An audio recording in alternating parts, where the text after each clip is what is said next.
Hello, everyone, and welcome to the Ventures Podcast. I'm excited about today's episode with Dr. Yanto Chandra. He is a professor of entrepreneurship in Hong Kong. And in this episode, we talk about DAOs, we talk about NFTs, we talk about metaverses in the vein of why it matters for entrepreneurship, why it matters for international venture building so that people all around the world can flourish more effectively. So in this show, in this Ventures podcast, we talk a lot about Web3, we talk about why it matters, and I'm really excited about this episode, talking about it from a academic lens and the different research that he does. And I think I really appreciate his insight into NFTs and DAOs and metaverses and other aspects of Web3 and what kind of impact this all can have on the world. So if you're listening to this episode, you can also watch by visiting wclittle.com. There I'll have more extensive show notes, the different things that we talk about today, including links to his papers, his academic research. And if you're watching, you can also listen anywhere that you get your podcasts. You can just search for Ventures and it should show up. So with that, please enjoy this conversation with Dr. Yanto Chandra.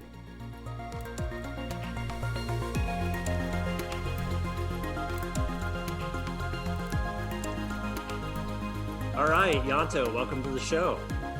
Thank you so much for inviting me, Will. I'm delighted to have you from the other side of the world here, evening my time, morning your time, because we talk a lot on this show, especially the last 40, 50 episodes or so, about Web3 and why it matters, how it can actually impact the world for the better. And you have a number of very interesting things that you do, which I'm excited to talk about in this conversation. But would you mind just tell us a little bit about yourself and how you got into the Web3 rabbit hole? Well, yeah, so I'm a professor at the Hong Kong Polytechnic University.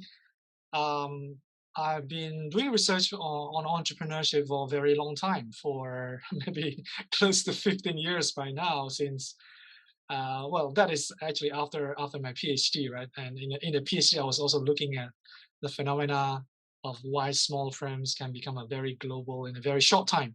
So basically, I was very much in things that are very entrepreneurial, and I do see the Web 3.0. If you add other things related to that, the gamify, the metaverse, of course, the NFT is part of it, is a very much entrepreneurial space. It enables people to behave entrepreneurially, to do all kind of things that was not possible in the past, right? So I myself got attracted to that partly, because of the social media, perhaps YouTube that I watched, I remember, and some Twitter messages. And then I started with, I don't know, it was just by coincidence that I came across an artist, or maybe more than one artist, who jumped into the NFT space. And that was my sort of initial induction into the Web 3.0. And as I talked to more people, I interview people in in-depth style, which means that talking for them for 1 to 2 hours. Some could be repeatedly, like talking to the same person multiple times. And it just aroused my interest in the space. And I also participated not as a speaker, but more as a listener in Twitter spaces and joined some Discord. So I think it was just a lot of fun. It's a very different ways of thinking about how, new ways of organizing, new types of entrepreneurial activities can happen in a kind of environment where people don't physically meet each other. And there's a sense of a trust there. There's what we call trustlessness. People don't really meet each other, and oftentimes you don't even see each other. Right. But you get things done together. And there's a sense of all of these technology, Web3 technologies as enablers is really amazing. That we have seen, like including the DAO, for example, which also I'm interested in, like how we could use smart contracts, smart codes to get tasks automated and completed without a lot of human intervention. And that perhaps there's a certain reasons and meaning behind that. But I just thought that there's a lot of things here that is very new, and that's the key point. Yeah. As a scholar, one of our tasks, if you like, or one of our passion is to explore something new, something Right. a frontier. So I do think Web 3.0 is this new frontier that is not much discussed and not much studied. So that's why I thought this could be an area where I could make a lot of contribution. Yeah, in terms of my ideas, in terms of I can get my foot wet in the field and do something about it, Yeah. and also maybe even perhaps bring students to participate in it rather than you just talking about something very vague. But this is something that you can really experience yourself, and there will start how it started. I love Thank it. you. I love it. I love it. So, okay, so this show is called Ventures, and I talk a lot about venture building, venture investing. Web3 is intriguing for all kinds of reasons. But for you, as a professor of entrepreneurship, what originally got you into the entrepreneurship space? Like, why do you have such a passion for entrepreneurship in general? Well, quickly because my father owned a small business, Mm, so since I was young, I was already involved in. He opened a shop that sells like a mini supermarket. At a very young age, you learn how to do quick calculus. mm, People give you how much you have to calculate how much and how much money back you need to give to the customers. And inside my father's shop, I already started doing some small business there. I remember we were selling some whatever toys, some was whatever kind of card games at the time. It was not like the Pokemon cards that we see today, but it was a kind of those trading cards. So hmm. at a very young age, I was very already interested in this sort of things. Like you could explore a lot of different things. You could be in charge and be autonomous, be creative. So I thought that space is very interesting. And of course, then I did my studies in accountancy and work as an accountant, which I didn't really have a lot of passion in, but I did go through that process, and then there was a time I got an opportunity to do a PhD, and that's how I looked at entrepreneurship as an area of study, which at the time it was starting to grow and gaining legitimacy because Mm, finally in the field of economics, economy will not happen without entrepreneurs. The field of economics, when we look at like 200 years ago, the writings of Adam Smith and Schumpeter, what they're talking is actually the workings of entrepreneurs behind these big things that we call economy. But they're drifting to another field. But it's only entrepreneurship emerged much later, right? So I did my PhD in that in the area of what we call international entrepreneurship, where I looked at small firms that could globalize their operations in a very short time. In the mm, past, it took like 50, 100 years for a firm to grow and to go global. But since like the 1990s, perhaps one of them is because of the technology, a small firm can go global in a very short time. In just a few years, they can have operations almost in 5 continents.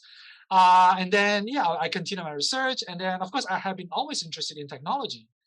In fact, back in 2012, I think I wrote one of the first papers on the metaverse, which is what the residents in Second Life were doing in mm, the virtual world. So at the mm. time, I was already looking into how there's a lot of designers, creators. They were in the Second Life. Back then, Second Life was not called a metaverse, and Right. I was already interested in that. And I wrote a paper on that, and I think it will gain more currency on citations now because there's a lot of talk about metaverse. Right. So and then Web 3.0 happened, and I thought, wow, this is perhaps once a century kind of opportunity to look at how technology could change not only people's lifestyle but also a lot of the core of the business world, which is the entrepreneurs and the organizations that entrepreneurs create and organize. So I thought that this is interesting stuff, and I should jump in as quickly as possible. Yeah. Okay, so that's a good segue because there's a lot of examples of teams that have gone from idea to very, very large international project in a short order, in the last number of years in Web3. For you, where are the intersections with Web3 and entrepreneurship that are so exciting to you? Like, what are you seeing happening right now in the Web3 world that is getting you so amped up about it? Well, there are two ways to look at it. From a scholarly point of view, which is referring to the paper that I published recently in Journal of Business Venturing Insights, which is actually one of the first theory paper on how NFT enables entrepreneurship, which is a new form of entrepreneurship, right? So from a scholarly point of view, um, this sort of interface or the melting point between Web 3.0 and the entrepreneurship is basically these new technologies called Web 3.0 is actually enabling new forms of entrepreneurship in ways that we haven't seen before. For example, the concept of you could generate opportunities in automated ways.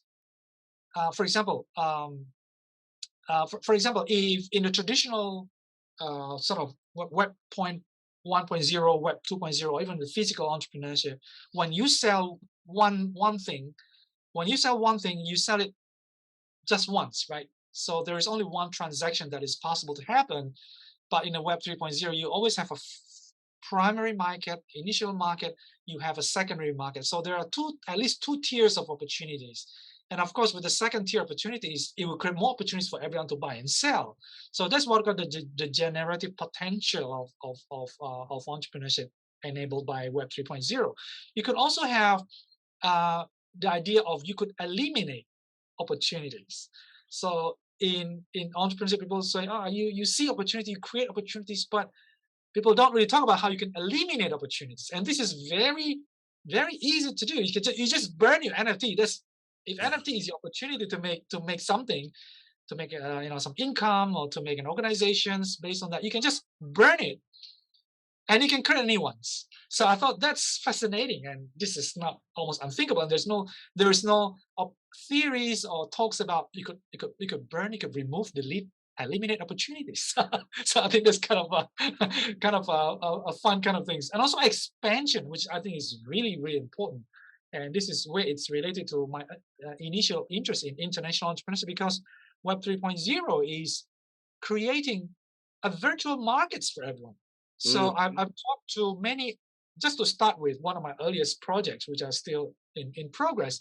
I talked to many artists who jump into the NFT space, and like, let's say this person has been discriminated because he or she has not been a professional artist to start with. And then this person may be an ethnic minority where she lives in. And then with the Web 3.0, particularly the NFT marketplace, suddenly this person find buyers all over the world. Right. And now she's got invited to New York NFT NFC.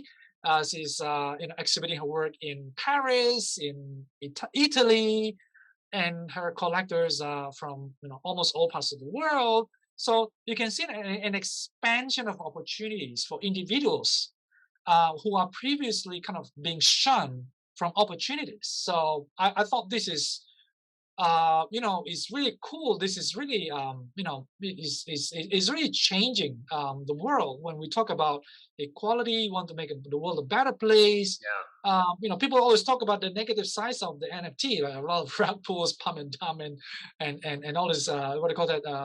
The washing. People buy their own NFTs.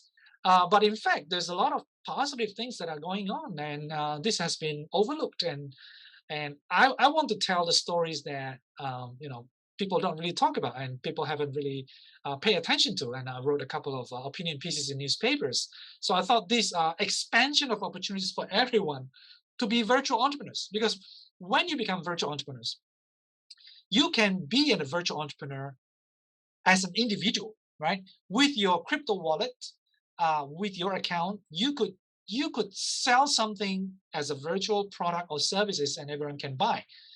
Or if you create an organization, a company, you have a new type of whatever a product or service that you can sell in Web 3.0. You can also do that. So it doesn't mean that you have to set up a company. You have to register an LLC or sole proprietorship in order to be a virtual entrepreneur in Web 3.0. In Web 3.0, everyone can be, as long as you've got a product that you think people can buy. They can meet some needs, some demand, and you can be one of them. So it's really level offs. It democratizes the opportunities for everybody to be entrepreneurs. Yeah, that's wonderful. That's wonderful. Okay, so let's talk about DAOs for a moment. Decentralized Autonomous Organizations. As a professor in entrepreneurship, I can only imagine your intrigue with this new form of organizing humans to accomplish some kind of goal. What's your overall take? What's your opinion of DAOs as it relates to entrepreneurship? Well, this is still at the very early stage of the DAO landscape. Even I think there's only one paper, as I know it, in the business journals that have been published on this, but still a very, very rudimentary type of discussion about DAO. I've been talking to many DAO, you know, core members or developers or founders, if you like. I do think this is an amazing way to automate a lot of the activities where in the past you need real people, physical infrastructure to be there. I mean, just to give one example of the one that that I think is pretty cool, is how people there's this DAO that sells beers. So what they do is they sell 6,000 NFTs, and each NFT they will price them around 1,000 US dollar. So that means 6,000 multiplied by 1,000. So they will get about 6 million US dollar from raising fund by selling these NFTs, and they will use this fund to acquire breweries in Germany. And through the breweries that they acquire, then they have a resource. And for everyone who bought these NFTs, you will get around 200 cans of beers every year for a lifetime. Every year for a lifetime. I think this is really cool. But this model is kind of a mix or kind of hybrid model. I see it because they have the DAO working where they will work together with the people who will buy these NFTs, and they also have the physical operations of the breweries and everything. And they also try to internationalize. They just shipped me a box of 3 cans, 3 cans of beer last week. So I thought it's really happening. So I Yeah. thought they can really internationalize. I thought these guys are pretty cool. And also then I thought this is a very different way of doing it. In the past, look at all the giant beer companies. You have to advertise a lot. You have to do the traditional way of marketing to reach your customers. Here in this DAO, they're forming communities. So people who can appreciate what NFT is and people who like beers, they will self-select themselves into this DAO brewery, and they will take part in it, and they will, they will part of it, be a part of it. So that's amazing. Another example is like there some of them are working in the areas of, let's say, a climate. They're trying to use the DAO as a tool to get a lot of donations from the public who cares about the environment, and they're very virtual. Actually, they don't do a lot of things physical, but through the money that they raise within the DAO, and they'll automate a lot of people who can vote in the DAO. A lot of people who are part of the DAO can decide what to do, where's the direction of the DAO. And then once they collected the money, they will support various environmentally conscious projects across different parts of their country. And also, one of the recent ones is about people who are bounty hunters. So I also talked to some bounty hunters, which I think are very cool. People always talk about, this could change the meaning of work or the nature of work, in which we might not work 9 to 5 anymore. But to be honest, so far I thought there's a bit more hype with this bounty thing, because at the end, when you have been working for as a bounty hunter for a little while, people get to know, the people in the DAO get to know that you are doing a good service in the DAO, and you are kind of like being retained, Right. and you are more likely to get more jobs as a bounty hunter. So at the end, you are likely to stick with just one or two DAOs instead of like you are working for 10 different DAOs, which is I think very difficult to manage. Like think of we are working for 10 different companies, how we split ourselves. Right. But I do think it has something to offer, and there are different professions, there are different type of work that is suitable for that bounty hunter type of work. For example, if I'm a designer, or I'm developing some sort of websites, that seems to be possible. Like I could work developing websites for 10 different projects with 10 different DAOs. So I think the whole space is filled with a lot of exciting new things that you don't really observe in the traditional world. But one part of that is, what about insurance? People's insurance as part of the work, and what about some sort of pension related? Those are the things that have not been much discussed, and people could talk about in the future. Right. Right. Right. Okay. So then, in terms of the way that Web3 enables entrepreneurship in new ways, not only new markets and new virtual landscapes with new business models, but in what way do you see entrepreneurship changing? I mean, even just the nature of entrepreneurship around the world. There's obviously so many different barriers to entrepreneurship in different developing countries, for example. Do you see Web3 as a net positive for entrepreneurship, or do you see it as a way that it's going to sort of maybe not be so positive in the way that all the utopian visionary technologists tell us that it might be? Obviously, I think it is an opener. It is an enabler to a lot of people from all parts of the world, from first tier advanced economy to developing and emerging and least developing economies. I think everyone will benefit in the sense that when you look at these Web3 technologies come to the surface, we start to see that just because of the technology is already there, and some people who are already have some sort of passion about, they want to do something, they want to launch some things like an organizations and products and services. The web 3.0 is a very natural kind of trigger to get them into entrepreneurship. And as I mentioned earlier, there's a lot of people in the world do not have access to that. For example, in various parts of the world where renting a space can be very expensive. If you're participating as Web 3.0 virtual entrepreneurs, basically you don't need an office. So that is a leveler. You don't need to spend how many thousands or tens of thousands of dollars just for Right. fixed expenses, right? And secondly, there are parts that you don't always necessarily have to be full-time in doing this Web 3.0 entrepreneurship. You could Right. always start part-time. And there are some talks about entrepreneurial hustle, side hustle, which means that people have a full-time job Right. and then they have a side hustle, do some little thing that makes some money. I think that Web 3.0 enables every people who are working right now to start something virtually.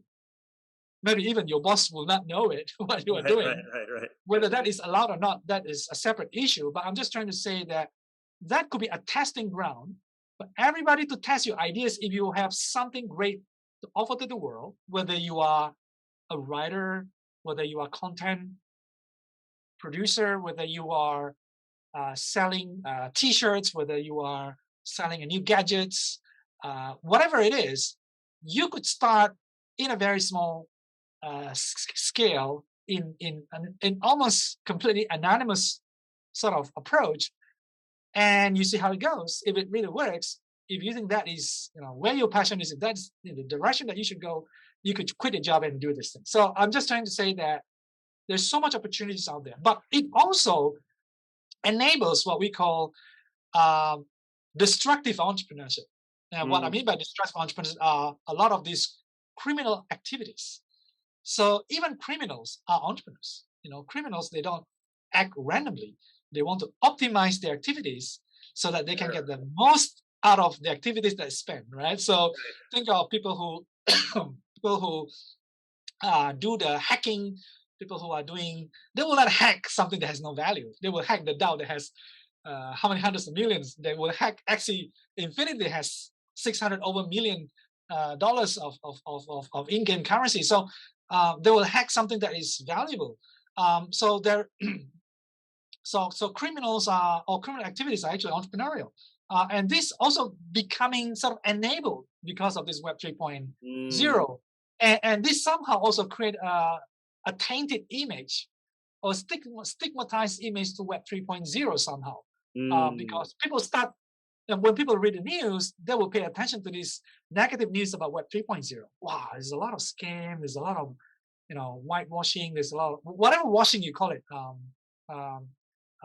People pump and dump and rug pull. They thought all of these things are just, this is what Web 3.0 is all about. Where in fact, these are perhaps the excesses that will definitely happen, including when Web 2.0 and Web 1.0 first emerged. We see there's so many, right, unlimited number of these sort of criminal activities happening. Right. So let's talk about NFTs for a minute. NFTs, more than just profile pictures. How do you see NFTs enabling entrepreneurship or entrepreneurs to think about NFTs in a way that may be beyond your favorite or notorious NFT club out there? Well, NFT could be seen as a purely virtual assets, right? So if you look at NFT as a piece of art in the digital form, or a piece of poetry. So these are the very typical type of NFT as a virtual asset. You also have NFT as a kind of a hybrid goods, if you like.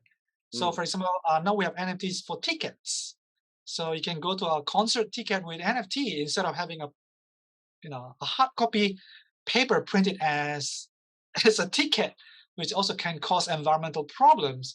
Why don't you just have it on your smartphone, which is in your account, right? In your crypto wallet and things like that, and you can show it. And also like music, there's a lot of music NFTs nowadays, and you don't need to have a physical recording or the CDs or CD-ROMs of the music. And instead of you could still enjoy these things through Web 2.0 music platforms, which a lot of artists and musicians are complaining that they don't make much out of the music that they have posted in those platforms. Right. You could support the musicians with their NFT projects by becoming a buyer of their NFT music, and you get access to that music, and even you can get some access to backstage performance of the musicians. So these are the kind of like what they call, it's a kind of a hybrid of NFT in which they're a bit of physical and they're a bit of physical, and they also have a virtual component. The third one is what I call physical virtual interface of NFT. So what that means, for example, now you can buy sneakers connected to an NFT, or you can buy handbag or bicycles or wine or whiskey connected to NFT. So every goods in the future will have is NFT, which means that if you want to buy and sell this, if you are a buyer, you feel secure because you know the handbag, the second-hand handbag that you buy, or the second-hand Nike shoes, whatever you're buying, you know that it's real and it comes from an actual source, and everything is recorded on the blockchain, right, in NFT. So you and then bicycles. When I live in Amsterdam, everyone is riding bicycle, and I got my bicycle stolen, right? But if my bicycle has NFT to that, there will not be anybody who like to steal my bicycle, because even they steal it, they have no time, there's no way to sell it. Because if the buyers are conscious about NFT, they will say, okay, where's the NFT of this bicycle?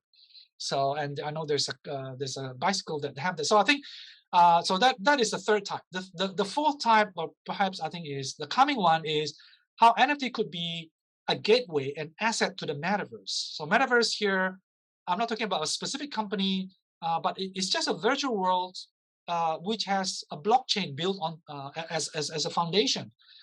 For example, of course, right now we have this decentralized sandbox and Roblox and others, but these are just the starting point. There could be more and more, and I know more and more metaverses are popping up every day, Yeah. and there will be opportunities for people to buy stuff because you can't you can't put any physical stuff in this metaverse. You need to have a virtual stuff that you put or you embed into the metaverse. So if you have um, whatever you're selling, whatever you are creating, be it a song, a poem, or a book, or a painting, or even like sneakers or whiskeys or wines, whatever.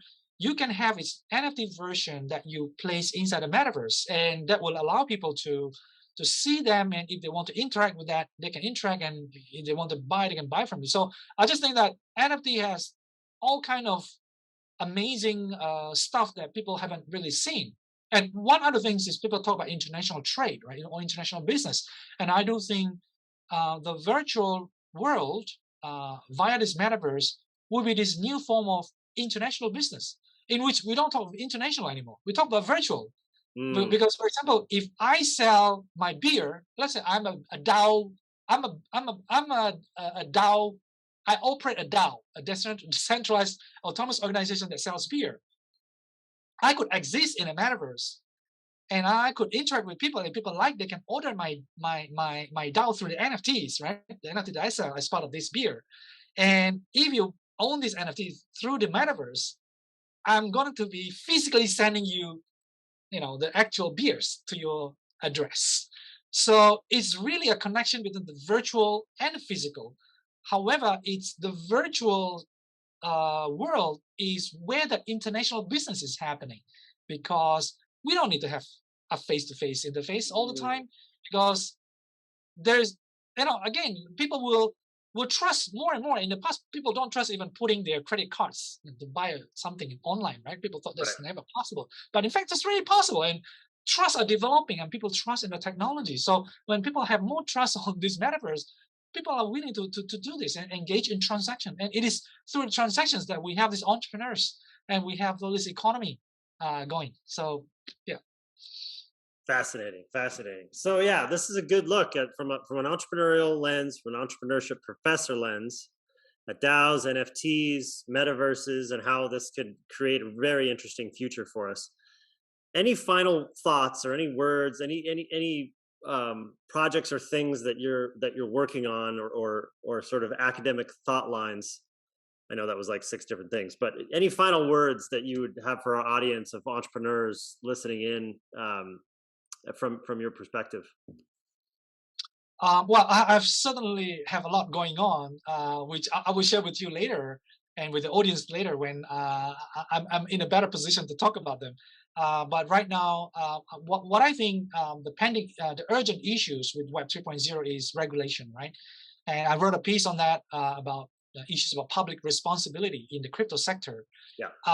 I'm not finger pointing anybody, but what I'm trying to say is that um, if we want to turn Web 3.0 into a mainstream sector or industry or whatever you call it, we need Web 3.0 to gain some legitimacy, to make it legitimate.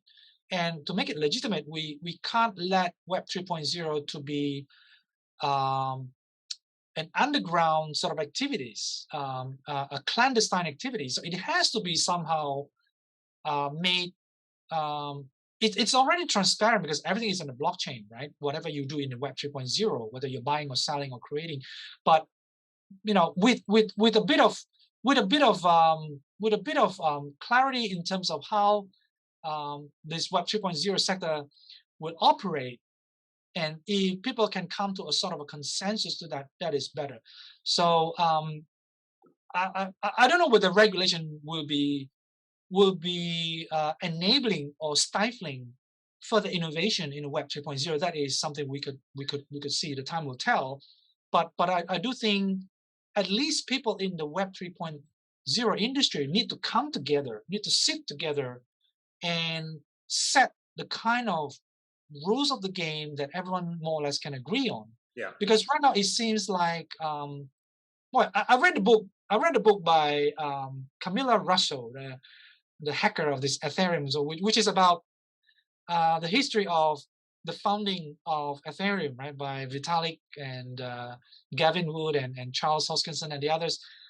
When I look at the state of the Web 3.0 right now, is not very much different from the founding of Ethereum, in which there's so many participants, and everyone comes with their own motives, with their own dreams, with their own vision, and they are not always aligned. And that's why you see, the two sides of everything, because everyone do not get along with each other in the Ethereum founding, then it's spin off becoming Cardano. You have Tezos, whatever. People are Polkadot. So it's kind of split as new form of blockchains. In the context of Web 3.0 right now, we also see that all these players are not united. So what I think they could do better, perhaps, is to have a sense of unity, and less have a sense of antagonism or a sense of contesting each other. So what they could do, in fact, among the people in Web 3.0 is to get together, get united, and find a way how to build your sector, how to strengthen, and with that, you will have a stronger bargaining power with regulators. If you want to talk to regulators, you want to lobby regulators, Right. you have to speak together as an industry, rather than I speak as Ethereum guy, I speak as Polkadot guy, I speak as Cardano guy. Then you will lose the sense of this as a legitimate sector or industry. So I think that's my comment right now with regards to the latest happening, and hopefully this crypto winter, or whatever winter you call it, will be over soon.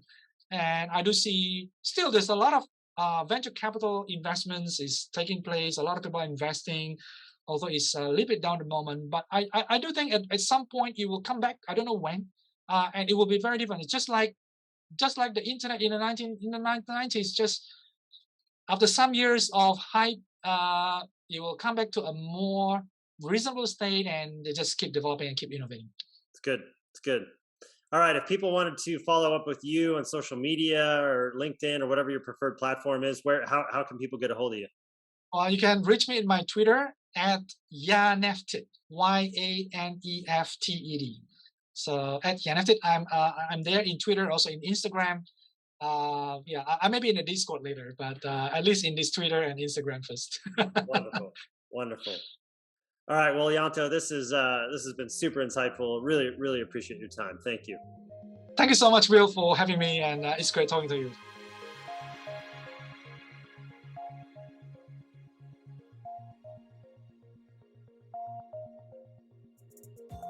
All right, a couple quick things before you go.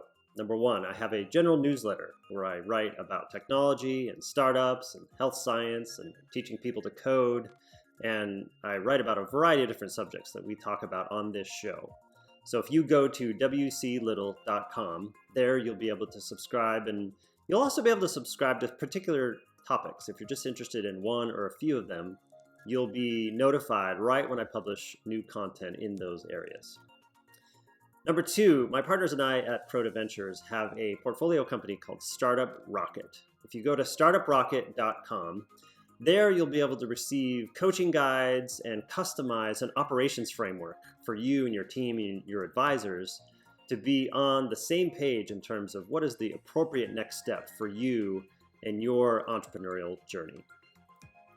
And finally, if you wouldn't mind leaving a review anywhere that you have listened to this podcast or watched this podcast, it would be super helpful to help those who might be interested in consuming this content as well. Thank you.